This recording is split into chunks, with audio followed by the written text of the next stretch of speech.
Hello everyone, welcome to my channel UGC NET study hub. तो आज हम पढ़ेंगे के मैप। ठीक है, today's topic is K map part 1। तो हम लोग पढ़ेंगे मिन टर्म को हम लोग बोलते हैं एसओपी, मतलब सम ऑफ प्रोडक्ट, जिसमें हम लोग कंसिडर लेते हैं आउटपुट 1। ठीक है, 2 वेरिएबल्स लेंगे X and Y. Possible min term is 2 की power 2 equal to 4 X Y का complement X complement Y, X complement Y complement. तो इसका एसओपी फॉर्म कैसे बनेगा? X Y plus X Y का complement plus X complement Y plus X complement Y complement. And अगर 3 variable लेना होगा तो इसकी पॉसिबल मिन टर्म क्या होगी? अगर हम 3 वेरिएबल्स लेंगे तो इसकी पॉसिबल वैल्यू मिन टर्म क्या होगी? 2 की पावर 3 8। ठीक है, तो जैसे हमने 2 वेरिएबल्स लिया था एक्स वाई, तो इसमें 3 वेरिएबल ले लेंगे एक्स वाई जेड। तो क्या हो जाएगा? X Y Z, X complement Y Z, फिर एक्स वाई का complement Z, X Y Z का complement, X complement Y complement Z, फिर X complement Y Z complement, X Y complement Z complement, फिर X complement Y complement Z. इसका SOP form क्या बन जाएगा? X Y Z plus X complement Y Z plus Y X Y complement Z, फिर plus X Y Z का complement plus X complement Y complement Z plus X complement Y and Z complement plus X Y complement Z complement, last में plus X complement Y complement and Z complement. ये इसका SOP form बन जाएगा। अब max term में क्या होगा? POS form होगा, जिसे हम लोग बोलते हैं प्रोडक्ट ऑफ सम। ठीक है, इसका कंसीडर करते हैं आउटपुट 0। ठीक है, सम में क्या होता है? सम में होता है मल्टीप्लाई और सम, हाँ, मिन टर्म्स एसओपी में होता है मल्टीप्लाई, और मैक्स टर्म में क्या होता है? पीओएस फॉर्म मतलब प्रोडक्ट होता है। प्रोडक्ट का मतलब होता है प्रोडक्ट ऑफ सम, मतलब प्लस होता है। ठीक है, तो इसमें भी हम लोग सेम मिन टर्म की तरह 2 वेरिएबल्स ले लेंगे एक्स वाई। तो इसकी पॉसिबल मिन टर्म हो जाएगी 2 की पावर 4 इक्वल टू 4। सेम इसमें हो जाएगा एक्स प्लस वाई, फिर X complement plus Y, X plus Y का complement X complement plus Y complement. POS form कैसे बनेगा? ब्रैकेट में लिखेंगे एक्स प्लस वाई, फिर ब्रैकेट बनाएंगे एक्स कॉम्प्लीमेंट प्लस वाई, फिर bracket X plus Y complement, फिर ब्रैकेट बनेगा X complement plus Y complement. ये हमारा 2 वेरिएबल हो जाए। सेम आप इसका 3 वेरिएबल्स भी बना सकते हो। ठीक है, 2 की पावर 3 लिखकर 8। ठीक है, 8 पॉसिबल बनेंगे इसके पीओएस फॉर्म में। आप बनाना, फिर आप मुझे कमेंट में शेयर कर देना, फिर मैं चेक करके बताऊँगी सही है कि नहीं।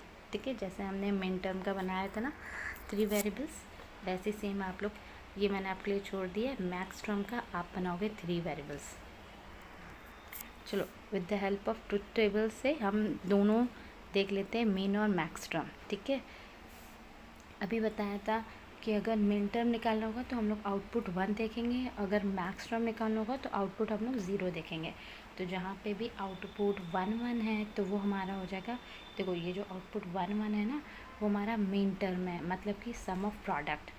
ठीक है, और जहाँ पे आउटपुट 0 0 दिया है वो हमारा मैक्स टर्म है, मतलब प्रोडक्ट ऑफ सम।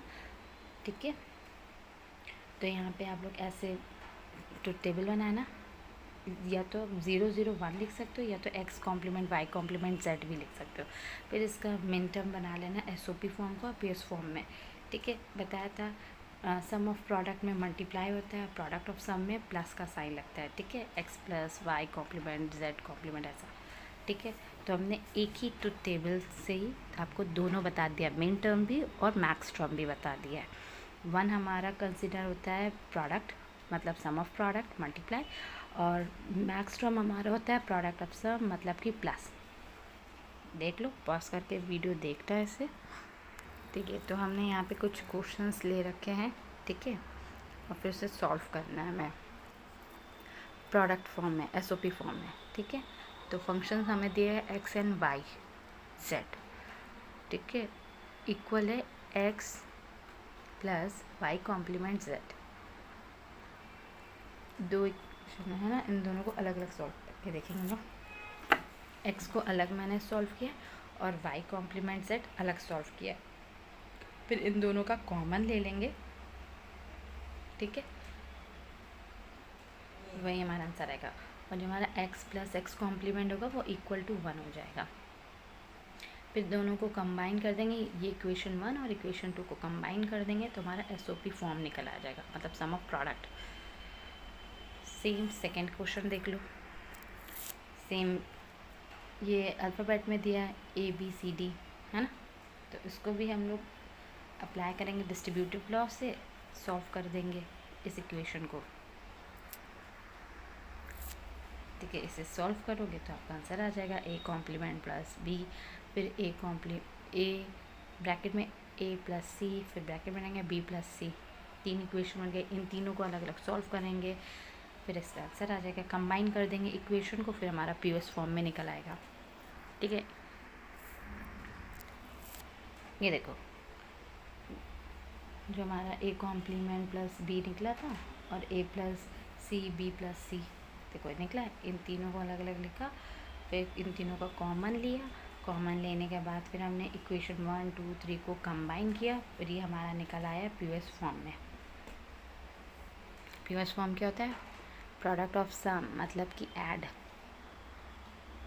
मतलब मैक्स टर्म। एक और सिंपल क्वेश्चन लेते हैं, Boolean equation with the truth table से सॉल्व करना है। ठीक है, ट्रुथ टेबल बनाना और फिर से सॉल्व करना और चेक करो कि आपका आंसर SOP फॉर्म में आ रहा है कि नहीं आ रहा है। ठीक है, ये हमने ट्रुथ टेबल बना लिया और ये हमारा फंक्शन है। ठीक है, मतलब कि output, function means output XYZ, और ये फंक्शन मतलब आउटपुट हमारा क्या आया। ठीक है, तो मैं ये 4 ऑप्शन दिए, इनमें से तुम्हें चेक करना है कि हमारा SOP फॉर्म है क्या होगा इसमें। ठीक है, सेम ऐसे एक और क्वेश्चंस ले लिया है, थ्योरी के साथ साथ क्वेश्चंस भी आपको सॉल्व इसलिए करा रहे ताकि आपको कॉन्सेप्ट क्लियर होता जाए कि हाँ समझ में आ रहा है कि नहीं आ रहा है। ठीक है, तो हमने एक और क्वेश्चंस लिया है, सिंप्लीफाई करना है बूलियन इक्वेशन, ये इक्वेशन दी गई है, इसे सॉल्व करनी है। ठीक है, और चेक करके बताना, और यहाँ पे आपको ये 4 ऑप्शंस दिए, इसमें से बताना कौन सा ऑप्शन सही है, इस इक्वेशन को सॉल्व करके बताना है। तो देखो मैंने ऐसे सॉल्व किया तो हमारा आंसर ये आया A B का कॉम्प्लीमेंट, तो ऑप्शन 1 सही है। आज के लिए इतना ही, थैंक यू। अब मिलेंगे नेक्स्ट वीडियो में पार्ट 2 के मैप। ठीक है, टिल देन बाय बाय।